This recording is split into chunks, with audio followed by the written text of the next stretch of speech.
Alright guys, so we're back on the road. This is my I don't know, sixth attempt at making this video, because all the other times either the video got it was way too shaky or the audio was just messed up or it just didn't record. So hopefully this time is the time that it works.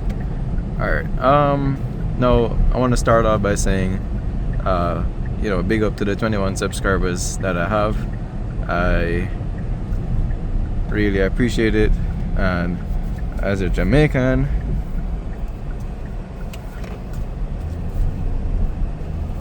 whoa, traction. Yo, okay. That's so fun. Yeah man, as a Jamaican, we usually say big up, so thanks for that, guys. Alright, to get to the meat of the matter, today I'm going to be talking about 5 of the cars that I was really interested in and under 40,000 Canadian.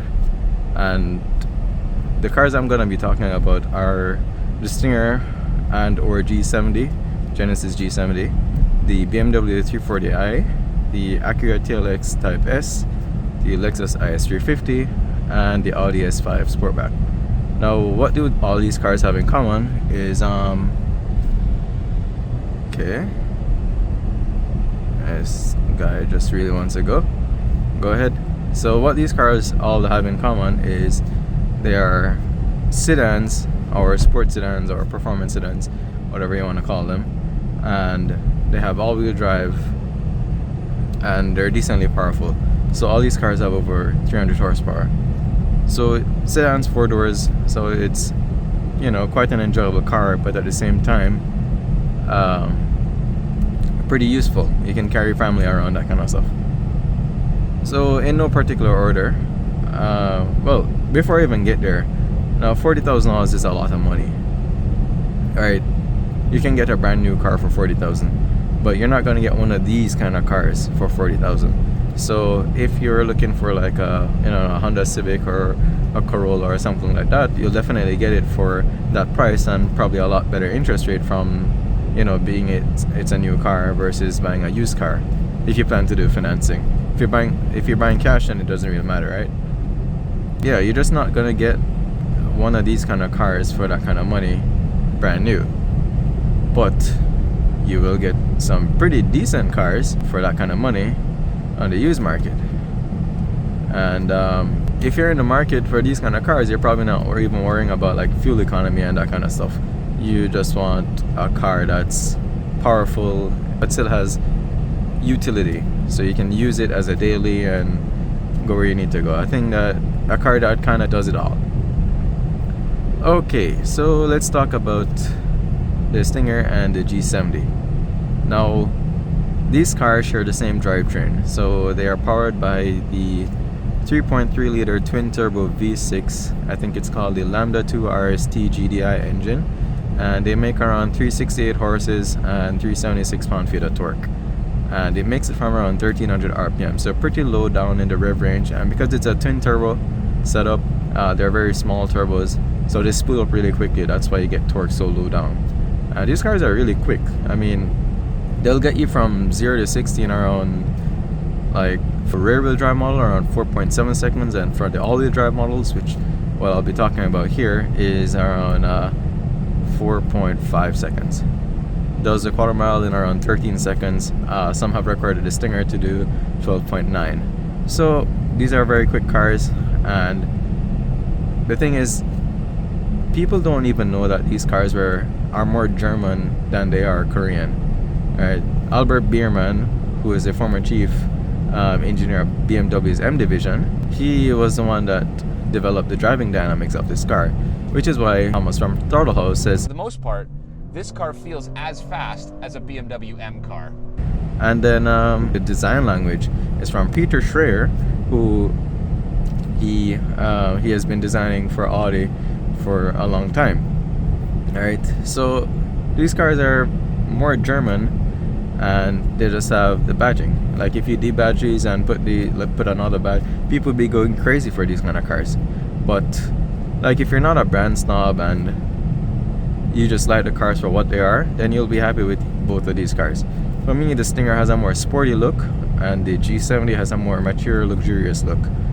And the interiors are identical, the tech is identical. Now for the base trim Stingers, you won't be getting as nice an interior as the G70s, but for the GT2 or the GT Elite trim that I have here, the interiors are quite up there. Alcantara on the headlining, Napa leather, etc, etc, etc.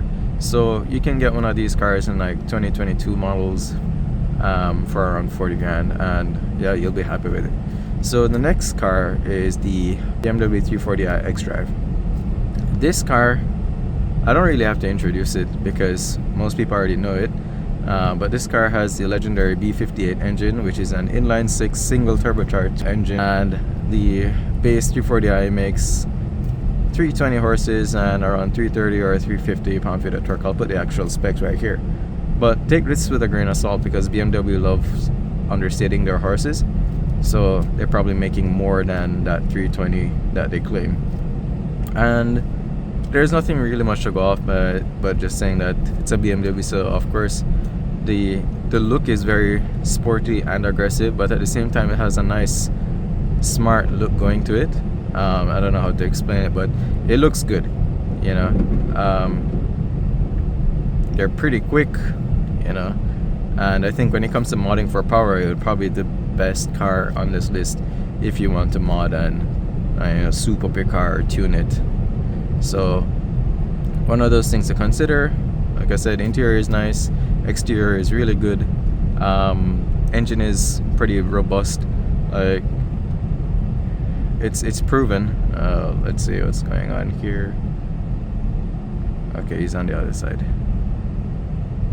So yeah, the only thing I think you need to like consider is, you know, cost of ownership, like price. I think it's definitely better fuel economy than what I'm getting in the Stinger based on what my friend was telling me.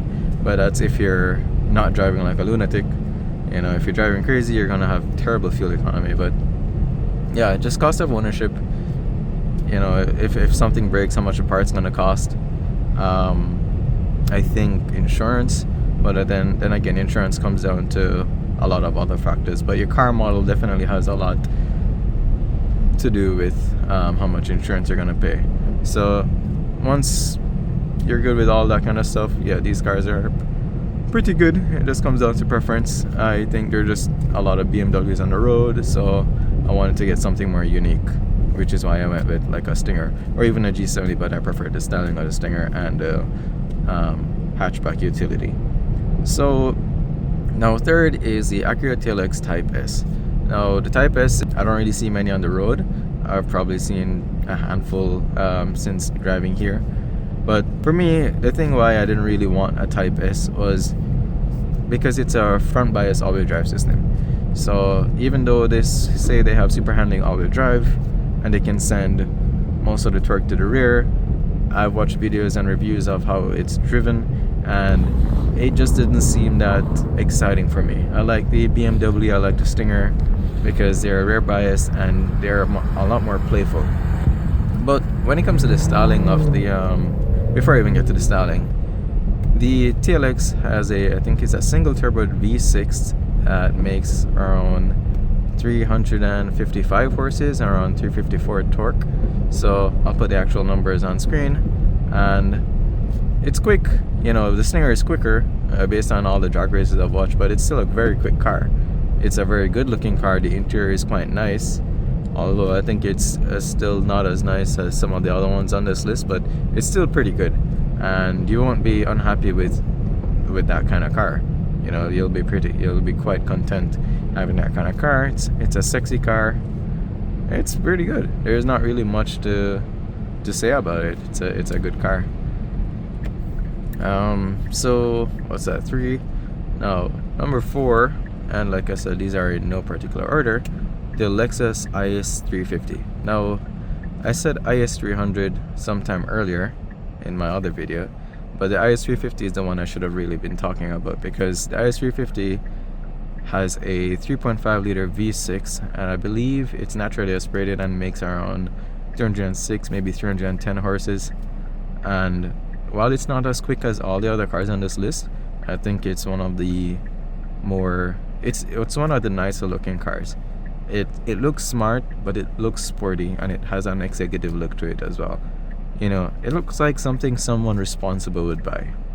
Like I said, well, when it comes to the interior, everybody kind of knows what Lexus stands for. They're high quality, luxurious. I don't really have to explain much. If you want to like look into these cars, there's a lot of reviews that people have that you can watch. But yeah, good interior, and it's probably going to be the car that depreciates the least because it's a Lexus.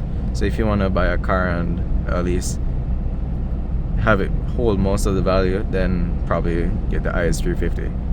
Now you can find them in just under 40,000 for like 2022 models, and yeah, you'll be happy with that. Now there's a guy, like, it was kind of close before. He's kind of keeping his distance, but like, people don't know how to drive in the snow, man. They're just like up on your fucking ass. Like, give people some space. If you want to overtake and go crash and die, then so be it, but just don't, like, give me some space. Although you have to close the gap to overtake. But I digress. No, the last car I'm going to be talking about is the Audi S5 Sportback. And the S5, the thing for me why I didn't want to buy an Audi or something like an Audi is because parts are more expensive. They're like BMW, they're very, very expensive. And there's just a lot more Audis on the road. I wanted something more unique, like I said. But it's a good car, nice quality interior, all that kind of stuff. And it's... So when it comes to specs, the Audi, I believe, has a single turbo V6, and it makes around 360 horses. So it's pretty quick. It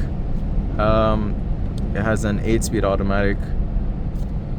I don't know, there's not really much to say otherwise than Audis aren't known for the most reliable cars, but I've heard that the S5 models are doing pretty well. They have been quite reliable for people. And the reason I didn't say RS models, because RS models are a lot more expensive. But I haven't really looked into something like the RS3, which is a very powerful car, but I just didn't really like the styling of the RS3 or the shape of it. I don't know. It's not that I don't like it, it's just that I wanted a bigger car. And I do believe the RS3 is a similar size to the 340i, so that was just another thing to consider. But when it comes to all the other cars, they're quite big cars, and I wanted something along that line.